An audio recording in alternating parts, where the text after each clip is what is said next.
justice, c'est travail.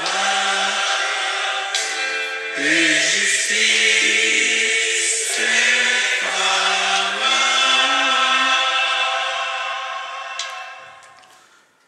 Bonjour, bonsoir peuple congolais, ça dépend héros bozali kolanangai.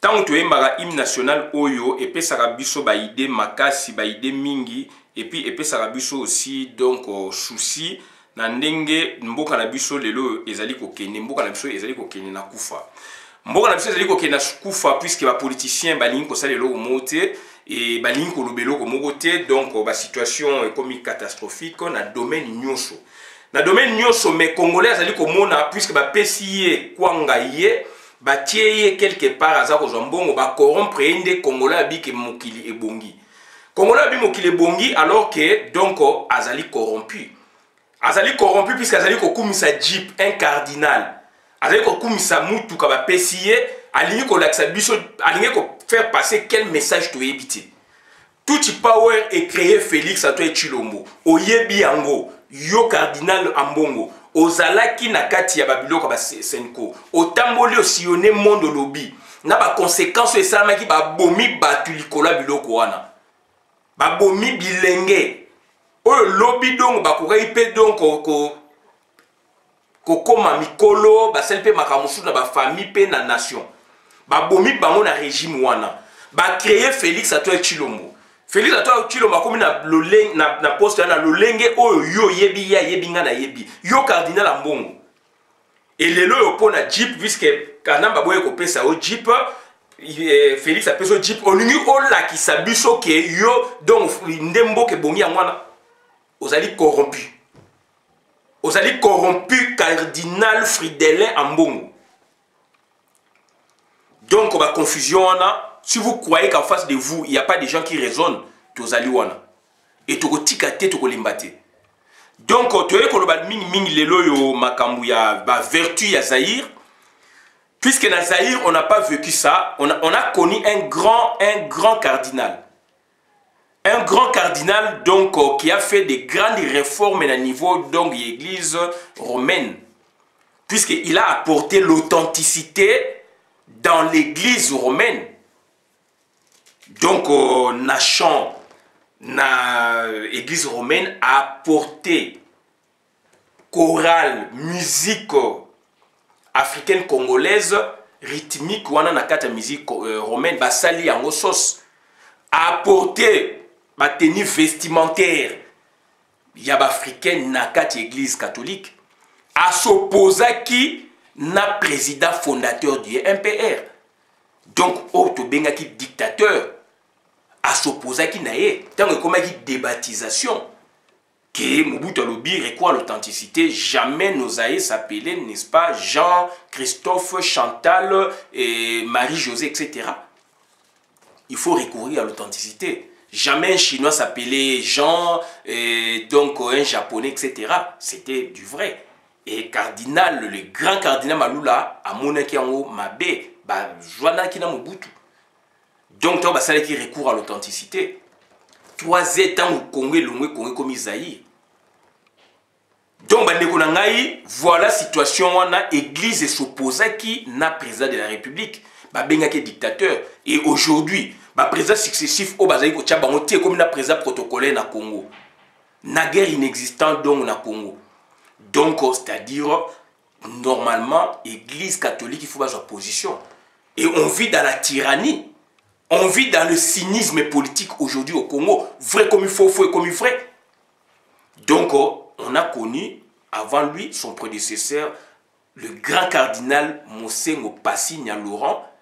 Donc, ce papa, respect, na papa wana. Et donc, il a fait reculer le Tutsi Power.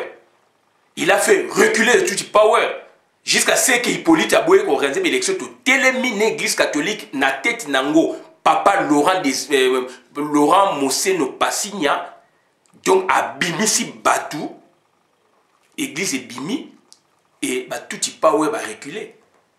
Donc voilà, aujourd'hui, nous avons un cardinal Oyo, Azali complice et complaisant, il y a tout y power. Parce que Ndekonaï a la pouvoir, Ndekonaï politique, il y a Mounen a la pouvoir. atindi ye ou ezali positionné personnel ou encore ezali position ya état de Vatican. Donc problématique ezali wana. Et encore il y avait un grand cardinal donc Echaou aganga ki likola ngomba alobi mboka ezingami na bapaya. Frida mbongo azalaki na monseigneur ou ba azalaki abe azalaki na kati ayebaki biloko wana te. Donc yes ko na mutu neza nini époque na ye alinga changer masolo puisque mona Tshisekedi ba miyibi wana ba yibi pouvoir ya peuple yes ko alingi donc abungula mai na vino akolonga bisote yango wana toye ko parler na ba vertu ya MPR. MPR est travaillé qui MPR le ba to kumisa Paul Kagame akangi d'église banini MPR esalaki yango. On parle dans la conservation de la nature, voilà, donc on a développement durable, on vise nos forêts, etc.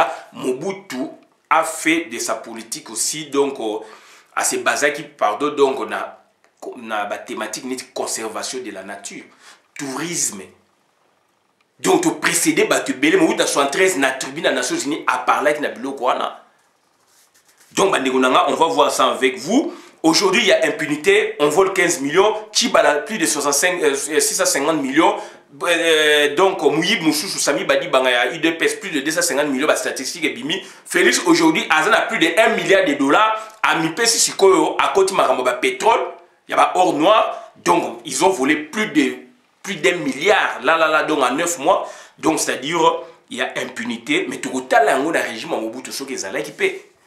Tout boité. Unité nationale, Félix a élibisso donc corruption, a élibisso donc tribalisme, tout le monde yango, l'église des réveils, tout le monde yango, la bourse et donc enseignement supérieur université, comment il a été organisé la période de Mobutu et tranquillité publique.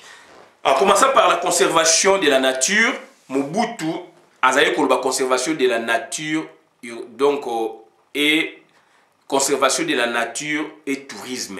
Parfois, conservation de la nature, urbanisme et habitat et tourisme. Donc, on a parlé de la conservation de la nature. Les lois au monde entier comme Koloba, donc forêt Amazonie, basali ko détruit en gros et que deuxième forêt à monde des alliés à Congo, il y a bassin du Congo, donc la majeure partie à Congo, etc., etc. Mobutu avait protégé cette forêt. Botala ndenge le déforestation commis, botala ndenge le donc pillage, il y a des ressources naturelles, il y a forêt ezali. Botala ndenge ba tekeli donc forêt na ba chinois, ba tekeli forêt na batu oyo balingi. Donc voilà, ba créer ba société fictive ya bango moko. Donc pona ba kosi l'état pona bango ba exploiter, ba tie ba chinois ba indien liboso ba pakistanais. Donc Mobutu abateleki yango. On a connu donc un boom de tourisme na Kivu, un boom de tourisme na Congo. Aujourd'hui, on ne peut même pas en parler. Tourisme, le compte à tourisme, là, va rester des autres qui na Rwanda, na ba condition ezali wana. Puisqu'il y a certaines personnes, na vie ba risque quand même, mais ba ya ko mona quand même moi ba merveille wana monde, ba za ko risquer malgré ba attaque ba insécurité ezali na mboka na est. Mais tourisme quand même ezali partout dans le Congo. Aujourd'hui, tourbière et en Équateur, donc ça peut faire partie aussi à tourisme. Aujourd'hui, on a vu hippopotame. Ouais, voilà hippopotame, bimina chanik. Les jeunes hippopotames, c'est que leurs mamans sont quelque part. Donc c'est que bazali déjà wana. Mais il faut une politique. Ça va attirer, n'est-ce pas, les touristes. Nakata capitale, première fois, on a hippopotame, donc c'est-à-dire, Mboka, Engelo Banini, Tozali Nankita, na Mai, na Mabele partout. Ce sont des jeunes hippopotames, on a moni wana. Donc bazali qui mi balé, donc bazali c'est que ebele na kati ya fleuve ou ba outi côté ya peut-être na ba fluya mususu ya Congo Brazza, peut-être ba outi na ba Congo. Peut-être Baouti côté Maluku, Baouti côté Bolobo, je ne sais pas. Donc voilà, aujourd'hui, on a des hippopotames en pleine capitale. Donc, c'est-à-dire, ils ont quand même la biodiversité. Donc, quand on voit maintenant des hippopotames, Bazali Bongo et Belé, comme ils balé déjà, donc, c'est-à-dire, cohorte, na bango ezali wana. Donc, ngolo banini, Bambisi et Komi et Belé na fleuve na parti wana. Puisque basalité na bango soki hippopotame a donc a se décharger donc à Sumbi et la rabile il y a bambisi puisqu'il y a une étude totale à documenter ça dans livre PAO donc c'est à dire bambisi est commis et belé côté wana place bo moni ba hippopotame bazali do bambisi bazali ya kosakana te ndé tout le monde a ba lac Kivu ba lac belé donc bandeko na ngai to parler bino donc thématique wana donc conservation de la nature Mobutu asela ki yango bo mona ki ba résultat atika ki mboka neta nini bango bakomi si mboka neta nini de bo moni yango tranquillité publique biso tonto okola donc par tranquillité publique je vois les mesures de police il y a administration ba mesure il y a police oh administration azali ko joie donc à travers ba gouverneur neti ba mairie ba gouverneur ya ville baza ko joie pona donc mboka ezala na salubrité ezala bien hygiène ezala bien boye tout ça fait partie ba mesure ya police yango ngai en quelque sorte englobant la tranquillité publique puisque hygiène tant eza bien té et ko pesa bino ba maladie et pesa bino tranquillité té d'où aujourd'hui to moni résultat ba kimbuta ba produit biso donc ba monticule n'est-ce pas ba poubelle hein ba immondice et comme donc ba bien ba to comme ko vivre na yango to comme ko vivre na microbe na période de Mobutu to critiquer ki yango mais to Mobutu sala ki salongo Mobutu sala ki en dehors ya salongo il y avait des véhicules où ils allaient ko ramasser ba immondice il y avait des véhicules ils allaient ko ramasser ba immondice quelque part hein? Donc ça dit côté kaka hygiène tout le monde qui bloque moi ndengwana to quelle source la salubrité donc na tranquillité publique aussi par exemple donc na protection à jeunesse ba camion kingabo ezala ki ba créer structure kingabo ezala ki donc ba mituka à partir de 18h ba parents ba kokoki ko bimisa bana libanda te batina bango ba ko somela bango eloko songolo pakala ba ki ne pas tata moi si alukelo ko boye aza comme messager non puisque structure wana ezalaki ya l'état à partir de 18h ba mituka ya minene ezalaki ko circuler na mombele pa na biso les choses et tel côté soudanais là ba panzani ba civil ba ya civil baza ko ramasser ba gena yolo pe pareil na king donc sur toute l'étendue donc il y a capitale et je suppose que sur toute l'étendue donc il y a Congo et biso to vivre Kingabwa et ba parents siko tellement bazali siko réguler bazali ko éviter ko tinda banana butu so problème ya li na butu ko tinda ba ko somelo ko yemo ko papa kei et ba chege bazali libanda te puisque structure wana ezalaki ko veiller na ba biloko ndengwana donc bana o ba kuta mo libanda ba ko ramasser bango ba ko tia wana mituka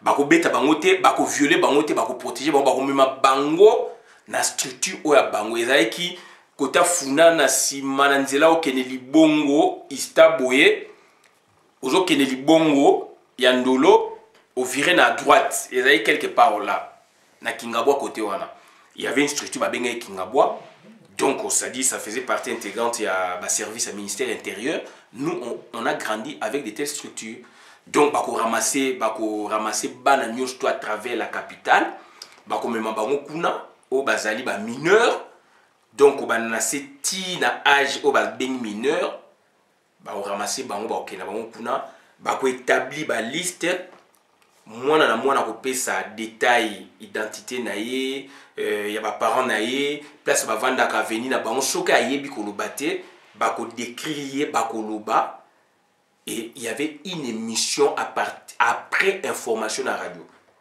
émission ya Kingabwa baza ko tanga na commune par commune, quartier par quartier, bana o bazui, moi n'appelle sur la PC azali koloba.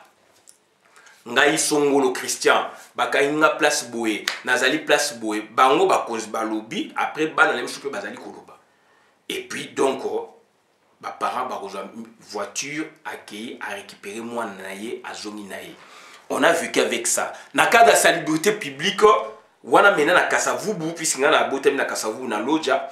Donc on a venu Lodja et tout ça comme on a 18h tout ça bana mike camion ba bengi et pompa. Tout ça benga et pompa. Donc c'est à dire camion ça ko les kamilinga na sima ezaya qui contre la lutte contre le paludisme, contre bangungi.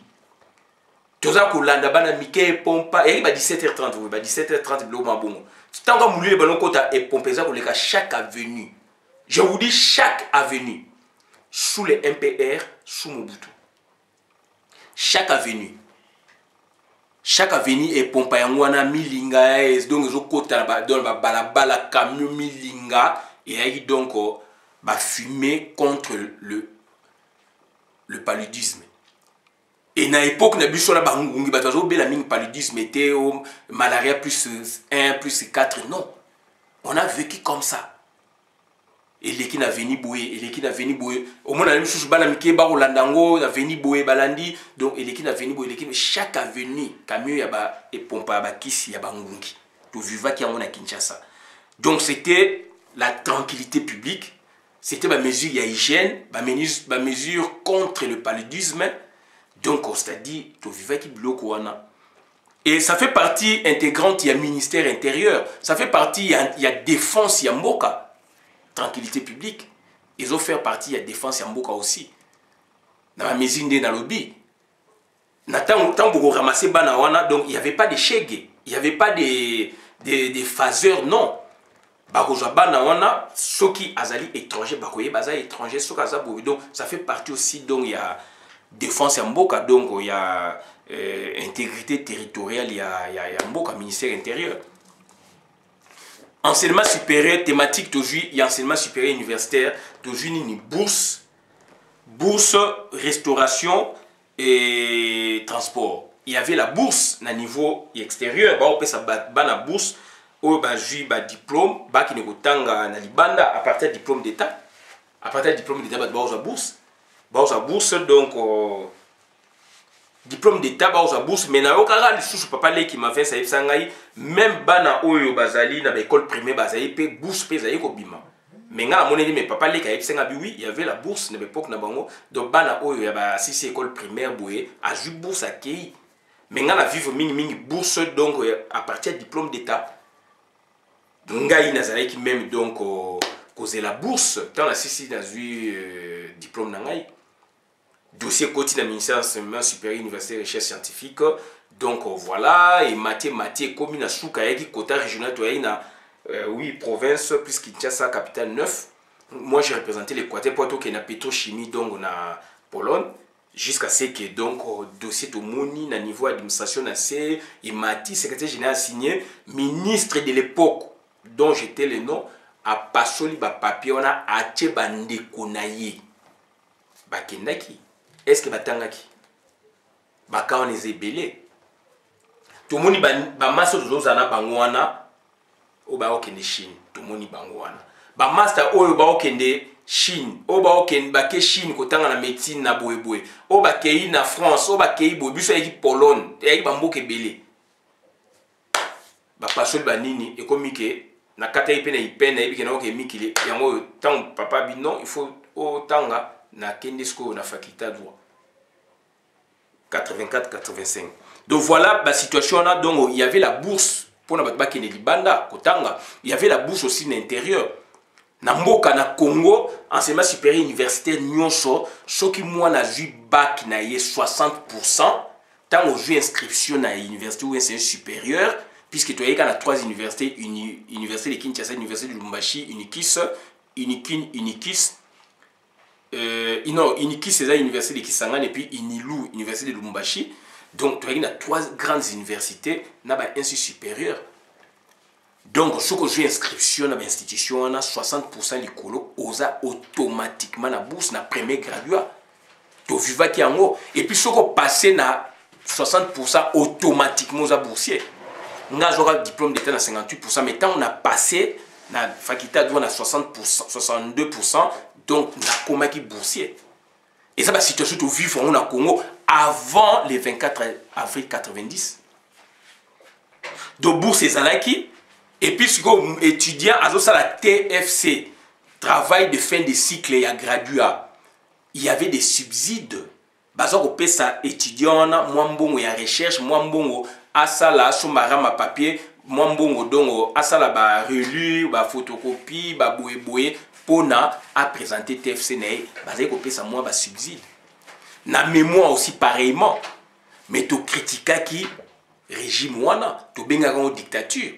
bien que tozali ko se comparer biso n'époque wana na régime libyen ba étudiant libyen bazali ko luka même parking pour ne pas parquer ba mituka puis ba yi ba véhiculer mais biso tozali na mutuko to bengaki donc ezali mutuka boy comme city train après 90 mais avant il city train te yi ba biso ya minlai wana donc mais quand même tozali na transport tozali na restauration ngana ipen tozali na restauration donc c'est-à-dire ba étudiant bazali ko lia bazali ko lamela ba étudiant na université ba supérieur restauration na moni on a unikin tant enfin na Congo tant ba kangi restauration na moni ngana za na unikin tant mesure y na 84 je pense voilà tant au François Mitterrand yaka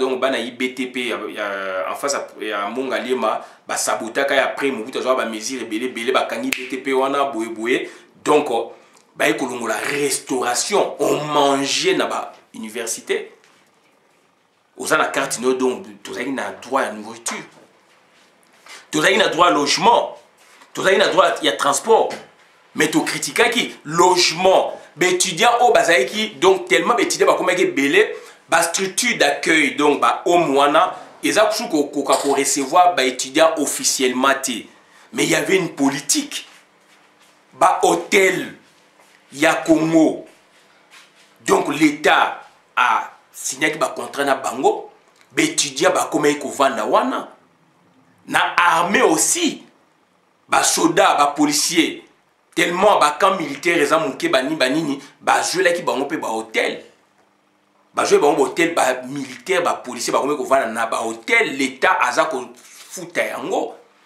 ba étudiant na otangela bino mibale na yolo étudiant ba komaki ko vanda na ba structure o ba bengi hôtel l'état c'est-à-dire na homme soki kuna komo na bimite ba koki ko tinda o na cité na hôtel hôtel on est sous hôtel boye comme il y a des étudiants to vivre biloko wana net na yolo na veni ango je pense ou prolongement ya ango kobima donc on a chaussée de Kimouza quelque part hôtel Bel Air étudiants bazali ki loger wana bana yolo ba yebi bana Dallas ba yebi to kesu na yolo na hôtel Weti et bani na sima ya commissariat Mabanga avant yango commissariat Mabanga il y a une rue à côté donc à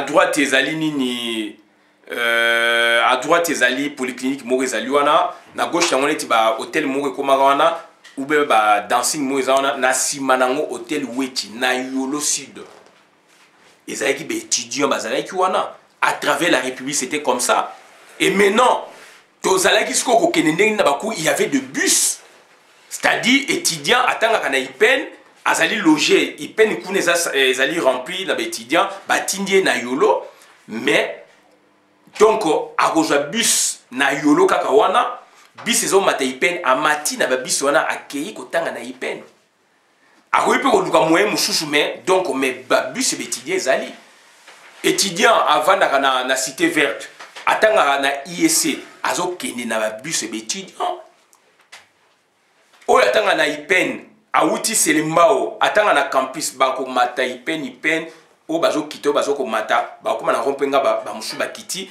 yatikali wana zeli bus ya ba étudiant o ezo ko kende siko campus amati tozali ko kabaide to ko mata likolo soko lingo mata likolo donc il y avait des structures comme ça o c'est là que les étudiants tozali ki bongo na campus étudiant tant au futi Minerval na yo ozali régulièrement donc inscrit tozali na droit ya soins médicaux et pharmaceutiques na clinique universitaire botu na bancien je dis bien donc c'est-à-dire rien que avec le paiement Minerval tozali na droit ya soins médicaux et pharmaceutiques ba soigner na médecin obimika na libanda wana pemeni pharmacie ezalaki au laxi bon ba peso médicament mais to critika ki yango donc bandeko na ngai donc voilà déjà et toké na makambe d'église là maintenant c'est enseignement supérieur universitaire toké makambe d'église ils ont côté justice singa uju je l'évoque tant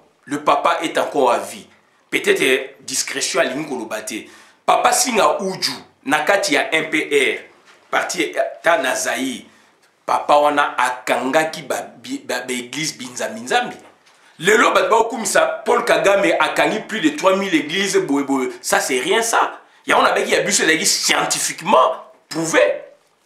Singa Oudjou, président conseil judiciaire, sous le MPR parti État, avec structure d'appoint donc au comité central, Mika Nekwe qui exécuté par le ministre conseil judiciaire, donc l'église Minga Kangaki et conditionnalité Zalaki pour la réouverture.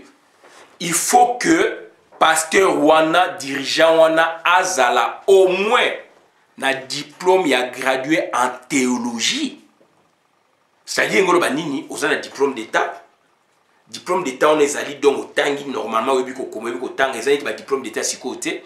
Donc aux un diplôme d'état na yo au vu inscription na école de théologie et une école de théologie na tang il y avait la rigueur les si côté ba bouzo ba non, il y avait des écoles de théologie. Donc c'est-à-dire au moins gradué en théologie.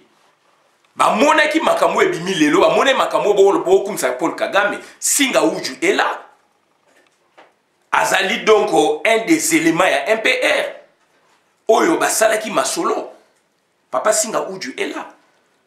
Au moins gradué en théologie. Donc ça veut dire licencié en théologie, docteur en théologie, on s'en fout, au moins gradué. C'est-à-dire un gradué ça mouto a sali TFC, donc travail de fin de cycle. Sujet na yo travailler sur un sujet. Mais quand on voit Bamukuna, Bakankenza, Baboe, oh, donc, Moulimu Mtekwele, même Mboka, on a toqué, on est comme une aventure. Il y a une aventure et comme il est là, maman, couple baby, na aventure, wana, to blobi teke, un théologien peut avoir détourné moi ça, non. Mais tout ça, pour le quand même, à cause de la réguler. Dans la situation où on s'est présenté devant tout le monde qui a mukuna, moi naza malade. Yozo tche le boko. Alors que vous avez un bon 800 000 $, ba bozo kabela bat na libanda. Mais bat wana ba sambela ke pa na yo. Joambo motina bango na hôpital. Je préfère encore l'église monsieur ezapé na ba dispensaire nango. Botini moi na hôpital ake ozana ba soins médicaux, pharmaceutiques, aprende yo ozo ko sambele derrière. Donc, yo yote le boko no a satana, ou bomi mwana wana. Famille peut être bloquée puisque baza ko banga yo, boza ko loba n'importe quoi. Donc, c'est-à-dire, singa ou appelle ça ba conditionnalité, il faut au moins un gradué en théologie, il faut un compte bancaire, il faut un siège, il faut. Donc, ça dit, c'était des structures adaptées dans ma église.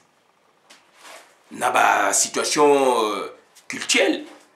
Donc, Singa Oudjou, on a un PRO to Finga qui va là qui a le lobo comme ça Paul Kagame. Paul Kagame, c'est rien. Biso Salango, donc Paul Kagame a imité tout le Congo. Plus de Biso Salango, il y a 30 ans passé. Et le Sengela qui va gouvernement successif, le Sengela va leader au bino pour monnaie, va politique. C'est l'étude approfondie. Il fallait un PR, UDPS directoire. Il fallait Palou. Il fallait donc Union Sacrée. Ça là donc état généraux de l'opposition. Créer passerelle. Qu'est-ce qu'il pouvait retirer du MPR? Tout n'était pas mauvais. Comme ça, ça là vraiment donc élément basique dans bango, il y a travail. Et puis, il y a innover. Le fait que travailler dans ndenga mutema mabe, dans ndenga rancœur, donc yo lo mwenga na voilà, comme même so chaos, comme corruption, donc c'est-à-dire invasion, bandimi afdele ko bandimi banguna bakota pour ba benga na Mobutu. Quelle est cette conception? Il y a impunité, il y a corruption. Mais dans un MPR parti État, makamone ça mais la justice de régulation salamaki côté église il fallait étudier MPR avait fait ça, on prend le côté positif, on va cheminer avec puisque ça makamboka les loyo batu wana pe mingi bakufi biso pe to kokufa bakufi bakanisa ike donc ba okufa te o mutu akufaka Mobutu akanisa akufa te santa akufaki biso tout okufa. Qu'est-ce qu'ils ont laissé? Ils ont légué dans la postérité rien. Il y a qui va blablabla. Pour le moment, on a danger. Donc, tu auras deux races na Congo. Race, il y a orgueilleux, gonflé, extravagant, na race ya bato bazali ba normaux. Même na misala to sala na ba société ya ba zaïrois ou ba congolais na ba société ya ba étranger mindele comme bato min ba observer biso ba yebisa biso. Tozonga sur le kwandi to lobaki yango. Thématique musu to baneti unité nationale. Unité nationale c'est le ciment ya Congo. Mobutu avandelaki yango makasi bien que yé pasalaki moi tribalisme na DSP mais côté politique nationale, politique politicienne atikelaki ba nation congolaise ba s'occuper nango. Mais a telemaki so ba nommé mokonzi jamais clanisme ezala, jamais régionalisme ezala kati, jamais tribalisme, régionalisme, clanisme, etc. ezala. Donc il faut qu'on équilibre. Bruno Tshibala Azaïki n'a plus de 24, donc ça dit, il n'a plus de 3 quarts. Il y a des conseillers, il y a des tribus, il y a des balouba. Félix a tué au moins si il y a un lobby et bima internet. Sur 150 conseillers, plus de 140, plus de 130 conseillers, il y a tribu, il y a balouba. Tu as nambo kana wapi. Tu as la conception na wapi. Donc bandeko na ngai mais Mobutu aboyaki yango. Mobutu aboyaki yango puisque so ok la Kivu, Nord Kivu, Sud Kivu, bako parler na bino na ba meilleur gouverneur qu'on est ville à Kikanda. Bako parler na bino ba meilleur gouverneur Fundu Kota, mais bazali batu ba Congo. Vient na ngai ngira awa, to sai na gare du Nord. Aïssa nga bi petit na 2006 na bi petit, soki Fundu Kota, qu'on est ville à Kikanda ba pesi nga za mutabuka ba pesi côté na biso, bako za pa batu na musala basala. Et mon année qu'on est ville à Kikanda, abimaki donc député national na Kivu. Mais yaza mutaba Congo, c'est ça. Mukamba kadie tanzao, nzambu nzao nde mukamba Jonas. Ngai ma pauvre maman leki na ngai leka maman na biso comme ne mukamba. Na moni na 96 tango aye na Kinshasa. Oui na 82 tozaki na bango na village, tokene village et puis na 96 tango aye comme Mukamba. Nga mon père en 97 na tuni oh non puisque gouverneur Moura Yaka na Équateur comme ne Mukamba asale musala malamu donc ndenge zalaka na souvenir na ye moi na tango abote mama lekino koko na ngazo ba topese comme Mukamba. Malheureusement kufa asala musala wapi na Équateur mais azali mutu ya nini njuju wa mbombo azali muluba asali musala kitoko na ba Congo botuna na ba Congo sango ya njuju ya mbombo mama njuju ya mbombo ezali bazo bengi madimanjuzi même. Voilà unité nationale biso to ponaki. Voilà mandu mbula niati na Katanga Shaba ojusu sukoya gialo na Shaba basali misala oyo bakatange batike kosala yango te. Bakatange batike kosala yango te basala yango na ba moyen de bord na époque wana basimbaki minéré te. Botanga biso ba gouverner muso ba inde ko piller mboka ba koti côté minéré ba yebi kolona te ba yebi salongo te. Mais tu y a MPR balobaki nini wana biloko à l'état ba minéré wana biloko à l'état tout travailler biloko mususu ba travailler na ba bras na ba idée na ba biloko ezalaki sur place et il y a eu du résultat. Donc voilà unité nationale yango esali ke lelo yo bitumezali na coin ya Congo ngai congolais ya Congo na coin mususu na biwana ezali bituma na ngai yango tozali ko pesa maboko na batu ya Beni tozali ko pesa maboko na batu ya Butembo donc na ba mai bazali ko défendre bosomi ya Congo comme bango bazali ko défendre biso to il faut te défendre bango do tozali mutu moko tozali cimenter. Donc Beni Butembo minemo ekotika la Congo. Donc aventureux là ba yate pour na ba déranger biso. Soki ba koboto ya biso soki biso moko tozali ki di bande balobaka. Le fait que tu s'assumer, tu comprends et tu bengani Monisco, na Beni et tu trouver kuna na kati baza na complicité na ba AFDF na lu ba na ba teni donc ya FRDC pour na ba boma biso. Tu ko tolérer biloko na te. Que fait, n'est-ce pas, votre président protocolaire? Monisco a kangi bisaka wana donc accueilli puisque population tomboki et keyu a pekeyi na Rwanda et bimisi ba enchaîner na ekei. Il faut que benga na ba aventurer wana to s'assumer total en accord à corps bato baza makasité. C'est ça l'autodétermination d'un peuple. Donc c'est-à-dire bandeko na ngai unité nationale ezali et to voilà ezali sur la cadre ya ministère et intérêt et défense. Période à Mobutu to monde ndenge salamaki. Mobutu bitumba et salami. Régime bae rébellion koti Mobutu akitaki na front. Mobutu asengaki na France na Rwanda, na France na Maroc baya basi sa guerre à 80 jours et Mobutu allait na front. Puisqu'il y a eu rébellion, donc c'est-à-dire par rapport à ndeko na pouvoir na makasi, tu as un régime il y a parti état. Donc force loyaliste et zalaki en face donc rebelle a joué qui donc voilà. Mais Félix Leloyo azali ko linga ko sala inverse ko beng sa force donc pays agresseur ya Congo o yebani monde entier baya na Congo soit disant basi sa guerre et ça ma mkoloni et ça ma wapi na mboka nini na batu nini. Est-ce que tout ça va normal? Est-ce que Félix Nabila ça normal? Yangwana to mi bengi tozali politicien non institutionnel. Yangwana to tie yango. Christian Bola azali combattant, résistant, donc révolutionnaire et PNI, politicien non institutionnel. Bah policier ba ko lobate.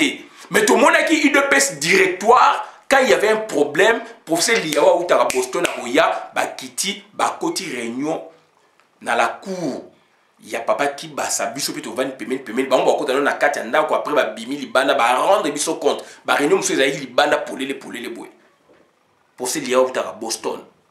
Et aujourd'hui je vois na kenanga na Boston donc à jouer avion Paris ou Bruxelles aïe. Donc intérêt à Zalaki na motem ya Congo nae. Ba toi ba koufi pauvre.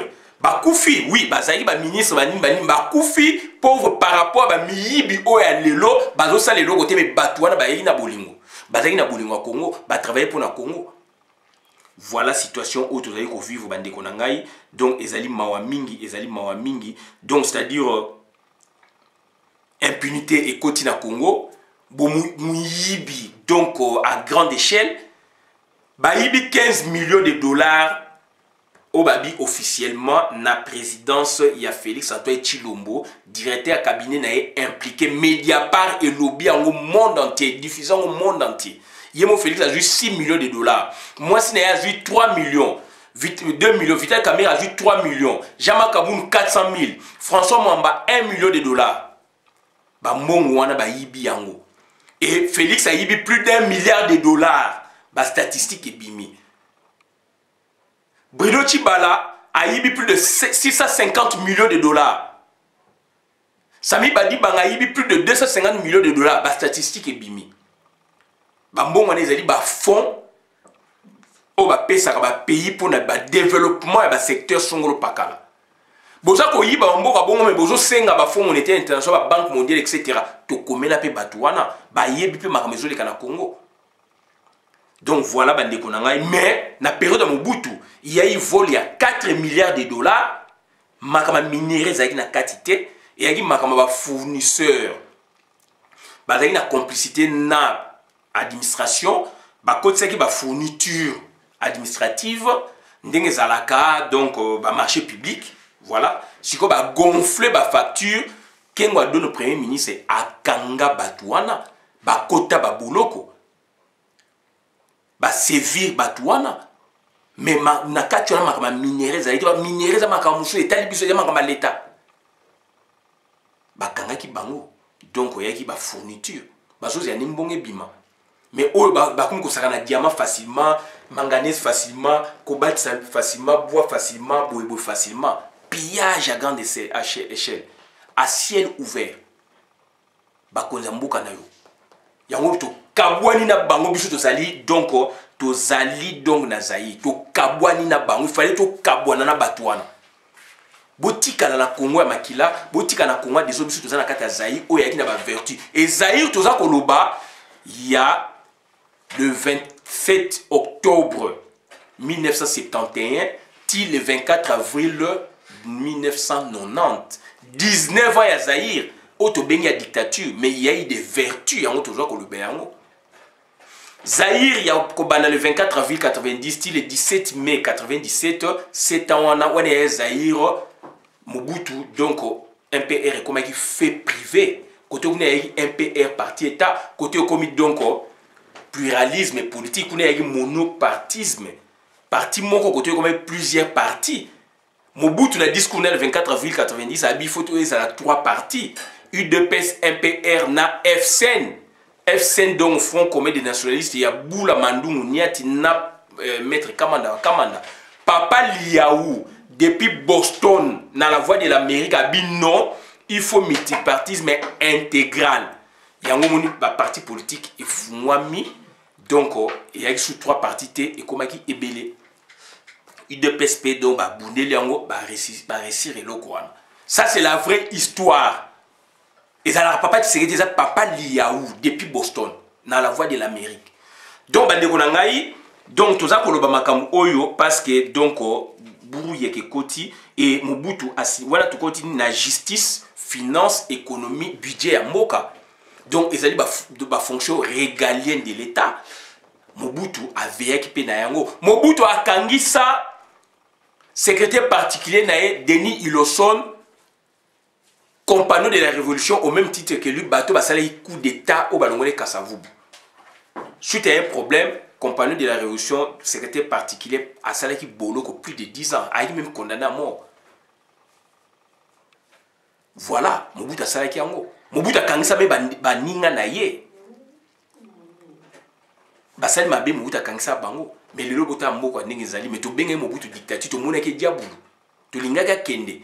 Et les politiciens auto mona ki bango lokwa banzambe ba na AFDEL bakota papa Tshisekedi da bele piolo labi Laurent Désiré Kabila azali mwana mboka azali na conférence nationale souveraine passage fait vert bakoti o bakoti bapaya kaka Yesu ayeko baluka ayeko Laurent Désiré Kabila senga bato en facture ba bimato betele maboko alors que UDPS ba yokanaki ba bimaki ba keno kuta papa Laurent Désiré Kabila na Interbec, président, il y a eu deux PES, président Igno Sake, papa Feu, qui basama liba, na Charles, na Raymond Moukoka, ba kenda qui ba koute na batoua, na ba rebelle, ba bi boko tapo na que, effusion de sang et salamate. Et ba kote qui par ouvira, na drapeau, il y a eu deux PES, drapeau Igno Sacré. Na démontré, on a na Pétignas, na parlement début à Pétignas, ba sepeli ke ba ko kopenga ba ko kopera kati. D'après définition ya gouvernement insurrectionnel. Pour batouane ba koti, bazali na appui extérieur, ba ko kota ba ko dépendre ba ko kipe na batouana binoté. Donc ba menace ki ngai na Pétignas, parlement debout. Octobre novembre 96. Voilà, la démonstration de ça là, na terrain. Donc, papa Tshisekedi d'ailleurs, Paul Kapika Chabangi, Akeya Sali, tourné euro américain, a coûté na ba rebelle, na ba lié, na bango, ba rassuré. Donc, Bayokani IDPS entend collaborer avec l'AFDEL. Aye, quoi, ça papa Tshisekedi. Aye, c'est battu sous bandimi. Puisque papa Tshisekedi d'ailleurs, donc, comme premier ministre, le potentiel. Après quelques mois, papa Tshisekedi, Baninga ba koti na gouvernement de Bayokani a se rétracté après. Abaluki o batouana baza ba rebelle na epsio boy na epsa que pesa bango senga bango facture de guerre boy mais andimaki azali na baninga a se rétracté après et la suite pré dialogue ba fidèle bangwana et Vital Kamerhe loba papa Tshisekedi da signé qui donc accord donc secret pas secret na afidèle na 98 Vital Kamerhe loba ngo eza na internet. Et moi, je suis la continuation, il y a une idée, il y a pensée, il y a papa naïe politique. Donc pour terminer, Mobutu a le pacte de bon voisinage, a créé qui CPGL en 1976. Donc il a regroupé qui Congo, Nabiso, Burundi, Rwanda. Donc il y a un cadre, il y a CPGL, Mobutu. A ça qui a créé pacte de bon voisinage dans les pays où on a mis balé, où on a mis Misatu, les mêmes pays où on a créé les guerre après. Donc Mobutu avait vu loin. Tout ça, ils ont condamné dans le ministère intérieur. Donc on même défense. Donc Mobutu avait vu loin, il savait maîtriser les choses. Tant que tu as bomi yango, benganie donc mokile bebi yabiso. Ba yo créé binosko Sirgel, bayo créer bino siko bokoti na ba sadek Sirgel siko ezali tellement que boké na sadek esimbité boké na bloc Afrique santé esimbité il faut boya na Sirgel et ezaka bango na bango donc Congo ekufi Congo eko se relever na yo na ye kuna voilà makambo tozali nango kolobela bino bandeko na biso donc c'est-à-dire bandeko na ngai donc Mobutu to critiquaki ye mais ce monsieur avait travaillé il faut tout à la côté positif na ye puisque asa akufa pe oyayi akufa na ye toko benda biloko ezali positif ba français bazwa biloko eza positif ya ba royaume na bango président de la république aza monarque c'est un roi c'est la kaya sala te programme na ba exécuter on a mutu mususu mutu a exécuter on a le quoi domestique puisqu'il n'a même pas été élu c'est lui qui le nomme selon des bayokani boy mais c'est lui qui les nomme alors on t'a défendre projet à convaincre batuza mutu mususu d'ailleurs c'est là on a terrain à défendre donc voilà un peu nous avons l'obligation ya ko puiser biloko o ezali ya biso patrimoine politique culturel ya Congo pour na ko appliquer on sikoyo parce que mboka ebebi yango na tozali ko sala yango par rapport ya situation de l'heure et que mboka na biso baby tozali ki boité to critiquer ki Mobutu oui to na raison de critiquer mais quand même tout moni que ba point positif ezali ki pebele yango na bandeko na ngai donc sujet na biso ezali ko s'intituler comme suit rétrospection politique double point les vertus du Zaïre du 27 octobre 1971 au 24 avril 1990 ça c'est le MPR parti État alors il y a eu enfin ça c'est le Zaïre Zaïre Moussou Césali donc le 24 avril 90 le 17 mai 97 on est Zaïre il y a transition avec multipartisme to parler na wanate wana ba erreur ba bouzo ba politicien ole ke ba puiser biloko Moussou Césali qui ba kene na rancœur mais ba produit biso lokuta ba produit biso cynisme ba produit biso corruption makamebele mais MPR moko ezalaki le 24 juin 67 le 23 décembre 70 3 ans il y a MPR il y a bipartisme il y a deux partis mais deuxième parti il y a Kobimate ba cofondateur dans les Papa Tshisekedi ba Singa Uju Mobutu ba érigé na président fondateur ba Papa Sengebebi Papa Kabaïd aussi je pense pour il y a une sévère je pense pas il y a MPR ba zaki ebele wana ba bomboko etc ba professeur liaou donc MPR sikoyo oyo il y a parti État Tshisekedi aussi année l'architecte puisque Tshisekedi baye ko beba na Mobutu na ba année 90 92 90 82 80 82 mais 10 ans on a donc il y a un PR parti État bazalaki na kati et Tshisekedi a occupé aussi poste il y a vice-président à l'Assemblée nationale si je m'abuse président ou vice-président président je pense il y a papa il est yo vice-président il y a qui ce qui n'a pas senti donc voilà un peu mais moi na yé yé cofondateur un père ba prôner qui ba valeur mettant la tikali na côté na directoire et ça qui clair ba au travail madame ma coquille en moté abimi yé ta longwa qui a créé UDPS naé et voilà la production au Yassel Bisso confusion sur confusion confusion sur confusion jusqu'à Robimisa Bisso ba tu le cola donc ba Augustin Kabouya ba Peter Kazadi ba Jama Kaboun bodoba s'aimer confusion dans la communauté et aujourd'hui UDPS ezali donc ezali ko ça la Sony et d'ailleurs c'est Koufa donc ezali parti au bayibi le plus de 2 milliards plus d'1 milliard likolo plus d'1 milliard likolo en moins de 3 ans plus d'1 milliard likolo donc voilà bandeko nanga makambo to zaika websa bino ngoyo pona ko sukisa to ko tiela bino sou lo yembo ya Zaïre pona pesa biso mo ba souvenir mususu merci. Donc, hymne national Yazaïe.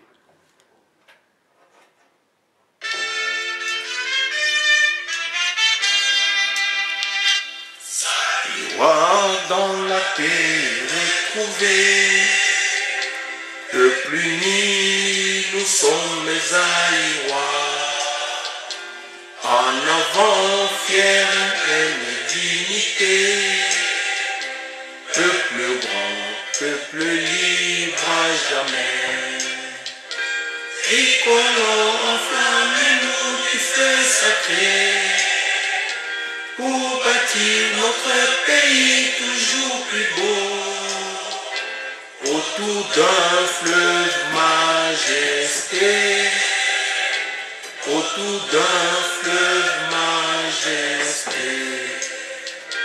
Tricolore au famille l'idéal, qui nous réunit aux aïeux à nos enfants. Et justice et travail, et justice et travail. Merci.